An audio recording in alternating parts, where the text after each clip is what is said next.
Hey everybody, it's your girl Shadonna Mo McFall, and we are live for the Mo You Know Live, and I am so excited tonight. I have the principal coordinator for the 56th anniversary of the Selma Jubilee, Mr. Drew Glover, on with me tonight. Hey Drew! Hey! How are you? I'm good. I don't know if people can, it looks like I have like a big black eye with this logo on top of me. It's good. I'll sit here. Hey.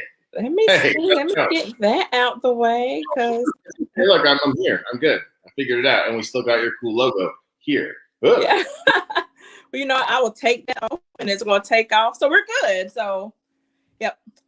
So, Drew, I am so excited to have you here tonight. I know you've just been all over doing all of the media, doing all of the things promoting the 56th anniversary of the Selma Jubilee that is happening the 5th through the 7th of March virtually this year.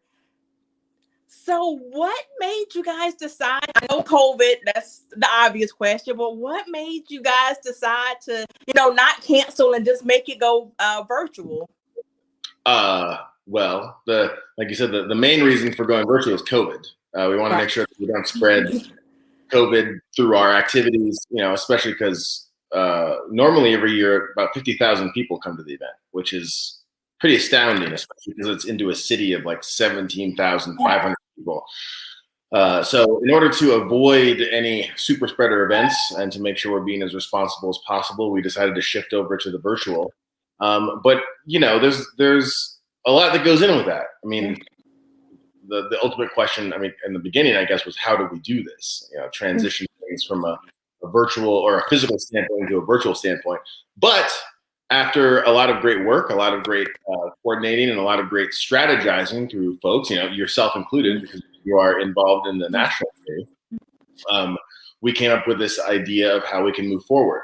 Luckily, we were blessed with the support of a lot of amazing people, both in the national coordinating committee, but also in the production world. We have our partners with Go West Creative and Film Dog Media and Black Watch Productions and Huff Media and Impact Creative and Santa Cruz Recording. That's even just a few of them that are involved in what's going on. It's a huge project.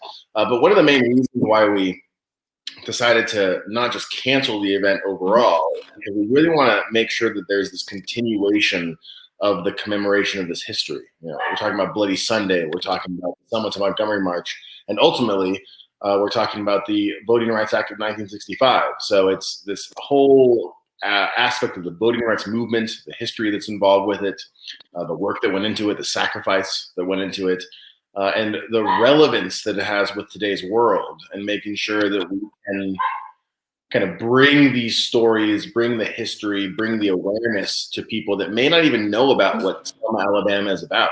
Like, for the people out there that are watching, do you know about Selma, Alabama? Do you know about what happened here? Or, I'm here right now.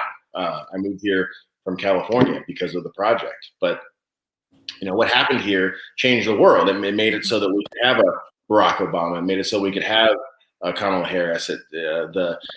The shift in history that happened in 1965, March 7th, 1965, impacts the world.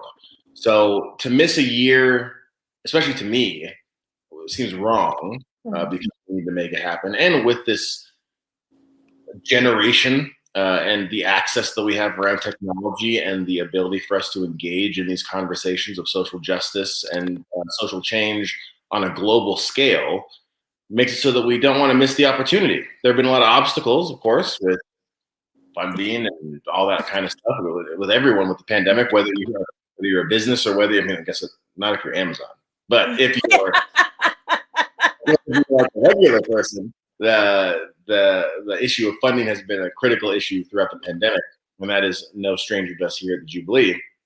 But, even with that, the opportunities that present themselves, hopefully through this process, we're able to reach an entirely new demographic of people that may never have heard of the Bridge Crossing Jubilee or the history of Selma, and then ideally inspire them to participate in 2022, which, fingers crossed, is when the pandemic is over and we're able to come back together in person and shake hands and high-five each other and give each other hugs.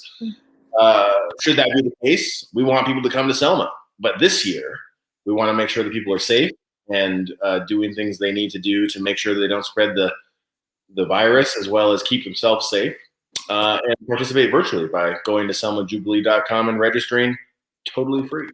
Totally free. And I love that. And admittedly, I was one of those people who really didn't know about Bloody Sunday. And I wrote my, I do a column in the Fayetteville Press newspaper, and I admitted that I didn't know what the Bloody Sunday was until I heard John Lewis when he was campaigning for Barack and campaigning for Biden.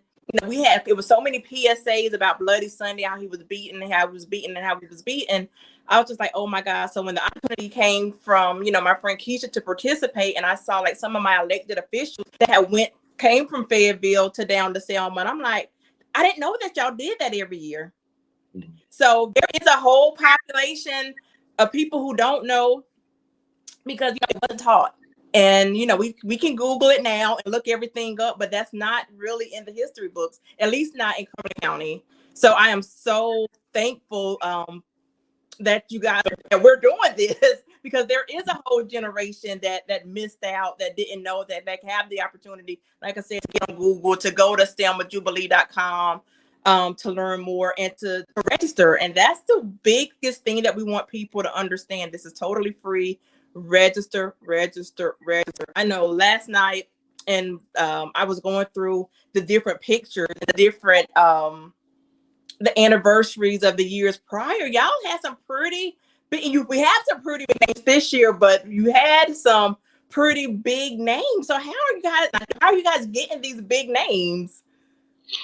Well, I think especially around notable folks, especially those that are aware of the history of the civil rights movement and the voting rights movement specifically, they know how important this is. The relevance of it, both on a social standpoint as well as a historical standpoint. And we're fortunate enough to have them acknowledge. I mean, if you look at our honorary committee, for example, go to our website and click on the 2021 coordinating committee link under the About section, you'll get a chance to see some of the people that are involved. I mean, we have the NAACP National President Derek Johnson, Kiki Palmer, Dolores Huerta. I mean, she is a legendary civil rights leader who is on our legacy honorary committee, coming to support what's going on. Carlos Santana, Martin Sheen, Kerry Kennedy, Latasha Brown. I mean, they're all these people are in support of the Jubilee because they understand how important it is to be commemorating this history. Because if you forget or overlook or bypass the history and don't adequately use it to inform your decision making or the path that you choose moving forward, there is the very dire and scary potential of repeating the lessons or repeating some of the downfalls that happened before. The sacrifices need to be made, which really, I mean, the entire event is focused around a story of the have-nots overcoming the haves, the people that didn't have anything. The interviews that you'll hear when you participate in this Jubilee, because we really focused on centering around the stories of the people that were involved in the movement, people that were here in Selma during that time period. And if you listen to their stories about living in dire poverty, not just poverty where, but like dire poverty in a society that was segregated, in a city that was plagued by racism with systemic oppression, the people that had all the land, the people that had all the money, the people that had all the power, totally dominated people that didn't have anything, that were seen as second-class citizens, that had to drink from separate water fountains, that weren't allowed to go into restaurants, that weren't allowed to vote because they weren't counted as people, or those that did register to vote had their names posted in the newspaper and were at the whim or the mercy of the KKK, which was incredibly active here during that time, which still is active in Alabama, which is something that we even be talking about now, since we're in this realm of white nationalism and tyranny and white supremacy and extreme right-wing perspectives. The history is of those people that were oppressed, overcoming all of those obstacles, facing severe violence in the face of the state, in the face of police brutality, and then calling on the nation to engage with them after their sacrifice of making it very clear about the violence and the racist oppression that they were dealing with, to call people from around the country to come and join them in the march, and ultimately pressuring the president at that time, Lyndon B. Johnson, into signing the Voting Rights Act of 1965. So it's an amazing story of people overcoming adversity and making sure that the Black and African American people have the right to vote. But what a lot of people don't realize is that the work that was done here and the sacrifices that were made here gave everyone the right to vote. Everyone across the board, no matter what your identity, nationality, as long as you're a citizen of the United States, you have the right to vote. And that was done because of the work here in Selma. And that is the reason why we have the people that we do in office currently. So why we were able to turn Georgia from a red state into a blue state. And it is the reason why we need to continue the fight, because the Jubilee isn't just an activity or an event or a period of time where we commemorate the past. The main goal of it is to commemorate the past, but also to recommit to the future. And so that's why this year, as well as every other year, there's a series of workshops. This year, we're calling it the Symposium for Social Change, which is extending beyond the weekend, not just on the weekend of the Jubilee, but also the soonest one is starting on February 13th. So we encourage people that want to participate in that February 13th, called This Is Your Grandparent Movement, looking at the connections intergenerationally between the issues that were going on in 1965 and before that, to the issues that we're dealing with today, like I mentioned before, around extremist kind of right-wing personalities and white supremacy. And it will continue beyond the Jubilee, because this year's theme is Beyond the Bridge: people power, political power, economic power. So our goal is to have people thinking not only about this weekend and what happened on the bridge 56 years ago, but also moving beyond it and what we can do to develop the next generation of change makers, to be pushing for that change that we want to see in the world, and be providing the skills and resources necessary so that we can make sure that the next generation can pick up the torch from those legends that we lost in 2020. John Lewis, C.T. Vivian, Joseph Lowery, and Bruce Boynton, just to name a few. Absolutely. And I'm definitely looking forward to the symposium this weekend. So you guys, you heard it. This weekend is February the 13th. If you have not registered at selmajubilee.com, please register. It is totally free. So Drew, I know, like I said, with me being on the committee, I know some of the behind the scene things that we've been working on, and I would love to get into all of the musicians and all of the entertainers and all of the things that people can look forward to with this Jubilee this year, because it's phenomenal. And like I said, I am so proud of you and the work that all of the committee is doing, because it's like every Saturday we're there with you in the trenches, and you keep us on track, and I love it. So what else can they look forward to? Like I said, I know, but I want you to tell them what they have to look forward to during the Jubilee. Yeah, well, it's a weekend full of amazing events. I mean, normally the Jubilee on a non-pandemic year would be about 40 events strong. In order to avoid this concept of digital burnout, right, and making sure that we can have people engaged for as long as possible, we have about 20 really solid events, and they're the ones that are traditional with the Jubilee, things that are kind of staples with everything that's going on. So it starts on Friday, which is March the 5th, at 10 a.m. with the Children's Sojourn. That's going to be an event that's focused around youth development and youth education around the history of the civil rights movement, African history, Black history, which is really appropriate for this month that we're talking about right now. But even before that, like you mentioned before, on the 13th of February, that one's going to be focused around connecting the intergenerational struggles. And we'll have people like Kiki Palmer giving a talk about what inspired her to get involved in the movement, especially around voting rights and social and racial justice. We'll have Senator, former Ohio Representative or Senator Nina Turner, which is great to be able to participate and add her thoughts and insights. She's actually running for a new office right now, which is really wonderful to have her involved in what's going on. But then we'll also have Dr. Siku Franklin, who will be giving us a walkthrough of the connections between the past and the present, with a conversation moderated by the Alabama State Conference of the NAACP Executive Director, Tara Foster. So that's just on the 13th of February. So to give you a taste of what's in store for the rest of the weekend. And then, or rather the rest of the Jubilee. So then fast forward to March 5th, we have the Children's Sojourn. Then we have the mass meeting, which is historically held at Tabernacle Baptist, here where the first mass meeting of the voting rights movement happened.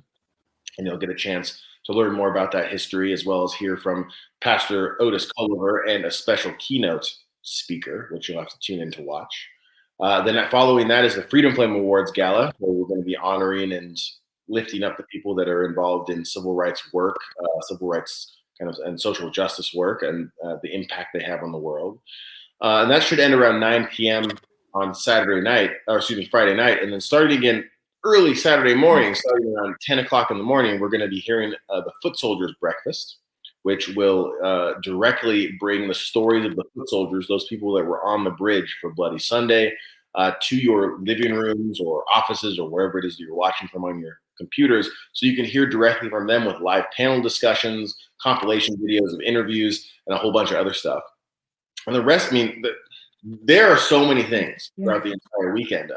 We transitioned from that into the step show and the Battle of the Bands. We have colleges from around the country submitting their marching band and step show performances that we're going to be presenting. The winner of that is going to win a VIP pass for the 2022 Selma Bridge Crossing Jubilee for their entire team. So it's going to be really exciting as far as a competition that way. We have partnerships with the Black Music Experience out of Chicago, kind of featuring everything from orchestral or classic Black-oriented music all the way up to spoken word and hip-hop. So this whole gamut of music. We'll be having a legacy panel uplifting the work and life of John Lewis, C.T. Vivian, Joseph Lowry, and Bruce Bollington. So that's going to be something that you don't want to miss on Saturday. We have the NAACP Legal Defense Fund that's going to have a live panel. We have a virtual music festival that's going to be featuring performances by like Sebastian Cole and T.L. Cross and Tony Red and Kim Waters and Music Soul Child. Yeah. So all of that's going to be going on. And all that's just on the main stage. Right. Using a platform called Poppin', which allows there to be side stages. So while that's all going on the main stage, people will have the opportunity not only to listen to the stories in their full length in our storytelling rooms. We'll have a film festival with people that can be talking about these films that really impact Black culture, and everything to a virtual photo exhibit by Jim Gavanis. So we'll have a photo exhibit that people can go into, and that's just on Saturday. Sunday, and again, I'm going fast. If you want to learn this stuff, you can go to selmajubilee.com and click on that schedule and you'll learn more about it. But even Sunday started at 10 a.m. We're back again Sunday morning, 10 a.m. Brown Chapel, the historic chapel where all of the nonviolence trainings took place, where all of the actions and where the start of both the Bloody Sunday and the Selma to Montgomery March started outside of Brown Chapel.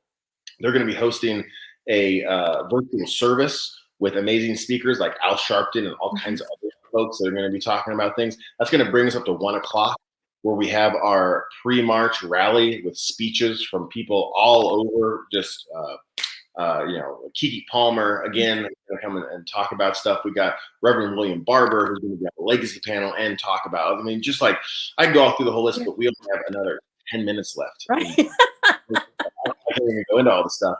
That pre-march rally is going to end about 2 o'clock. We got about an hour for that. And then we're going to open up into the virtual bridge crossing. Every year is the bridge crossing reenactment. Normally, everyone gets on the bridge and walks arm in arm. This year, we're asking people to participate virtually so that we can protect them and the people of Selma.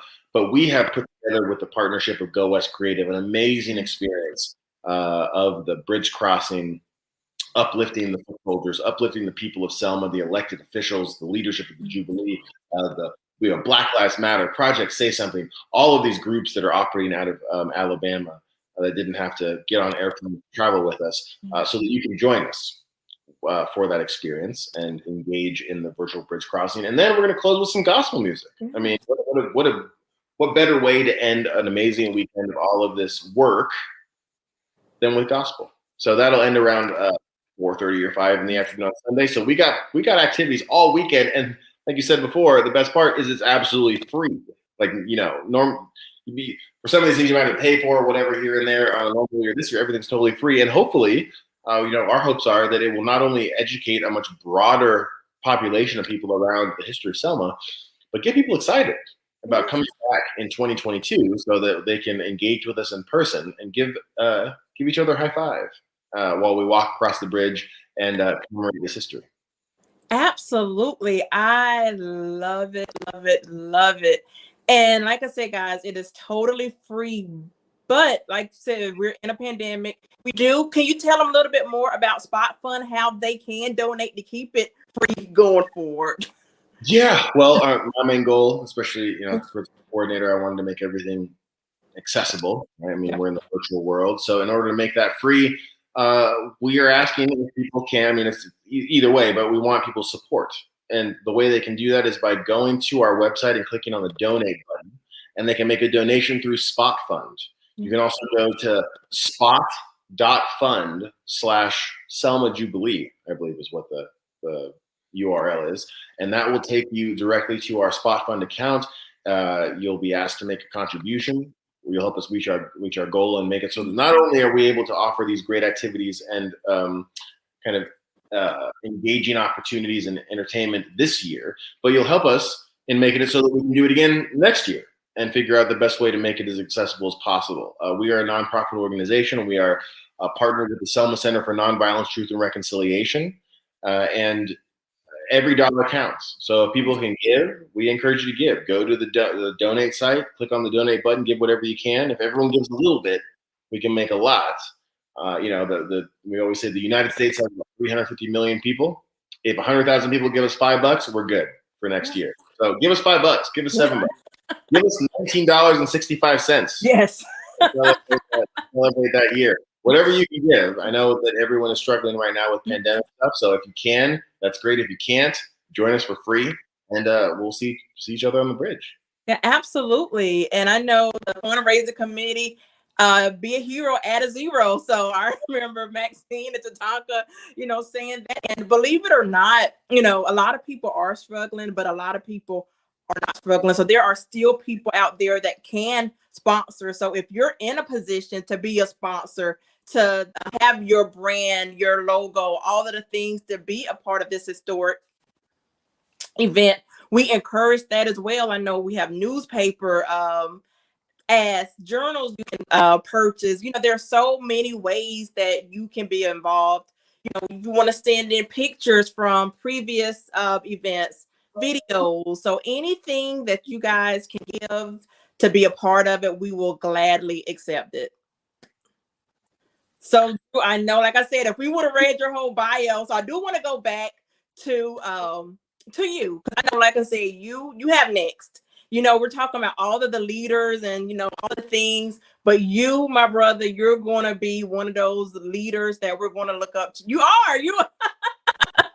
You are so impressive. So just tell us, without being modest and without being shy, some of your favorite accomplishments, because I know some of it, when I always tell people, the things that impress us, aren't the things that you're most proud of. So what are the things that you're most proud of in your life that you've been able to accomplish? Well, I never thought I would find myself. If you'd have asked me 5-6 years ago if I would have been in this position, I never would have thought. I think that's the wonder of the universe, right? Is you never really know where you're going to find yourself. I was a photographer for many years, which was really interesting. I think the culmination of my ability to coordinate the event has to do with the culmination of the experiences I've had in my life. And I think it's a great example of how people that may not, that are in one realm, everyone has the possibility for change. I think as far as to make that change happen. I was a photographer. I worked in retail. I worked in marketing. And I'm a certified nonviolence trainer.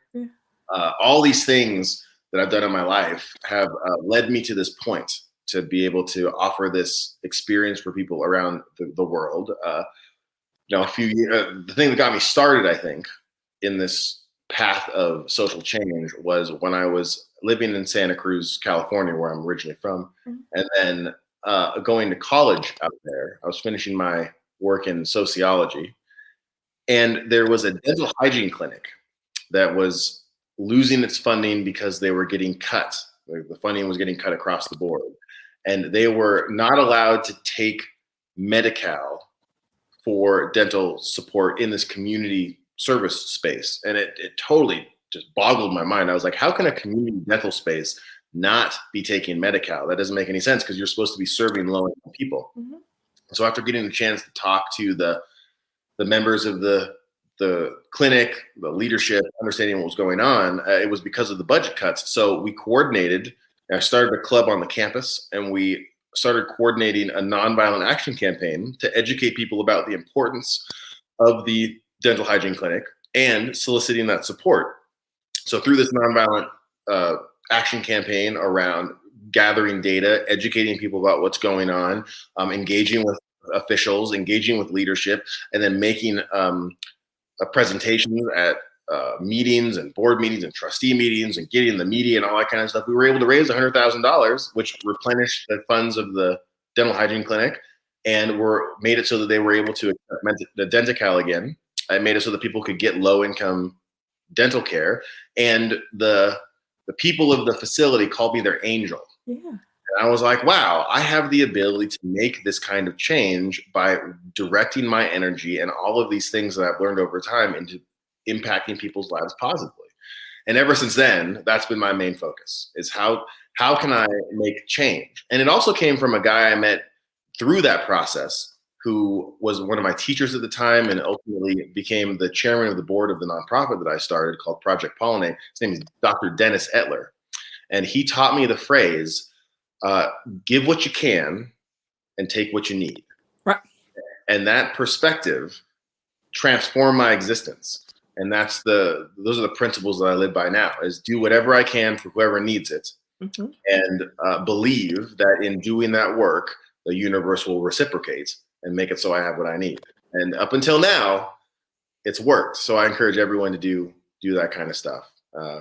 Again, it's less about me and more about what we can do for each other. Right, absolutely. And see, if I would have read your bio, that wasn't in your bio. No, it's not my bio.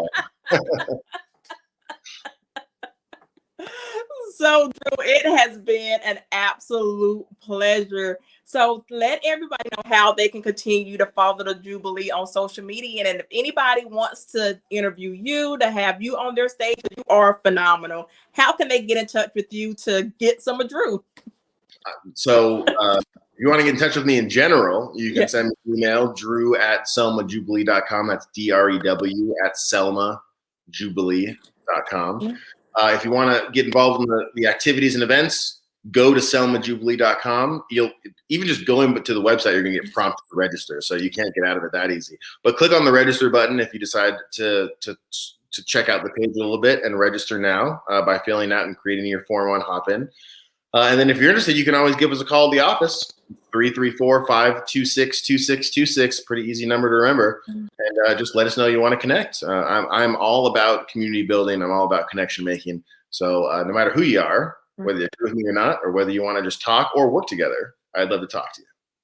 Absolutely. Like I said, everybody, the Selma Bridge Crossing Jubilee is the 5th through the 7th of March. We have Drew, the principal coordinator, who with a phenomenal team, but he was the glue that held everything together. He was the one that was pushing it. So, Drew, I'm the type of person that want to give people their flowers while I can, because, we always wait till people are dead gone. But if I do have some flowers. I don't want to reach them. I caught my aunt's bouquet the other day. So if I could reach over, I would give you those flowers. But Drew, I appreciate you. I know the rest of the world, after this Jubilee is over, y'all may not have known the name Drew Glover before, but you are definitely going to hear the name Drew Glover many, many, many times after this interview, after the 56th anniversary of the Salmon Jubilee. You're going to hear the name Drew Glover. So just get used to it. So Drew, like I said, this is our time. I appreciate, I know for sure you're super busy. So for you to take this time to educate the folks, to let people know that, hey, the Bridge Crossing Jubilee is going on, it's happening, you can get involved. I appreciate that more than you know. Well, thank you for the invitation, Mo. Thanks for your hard work. And thank you to everyone that is watching. Hopefully we'll hear from you soon and find you somewhere in the Jubilee on the 5th or the 7th. And don't forget the 13th, this Saturday, guys. If you register now, between now and the 12th, you'll get that link. Join us for the workshop on the 13th for the Symposium for Social Change. So hopefully see you there. Absolutely. So Drew, I will see you tomorrow because we're going to be on Clubhouse. So guys, if you are on Clubhouse, we're going to be over there. We're going to take the party to Clubhouse. We're going to take the party everywhere. So make sure you join us and come party with us. So Drew, you have a great night and I'll see you tomorrow. You too. Thanks a lot, Mo. All righty. Have a great one.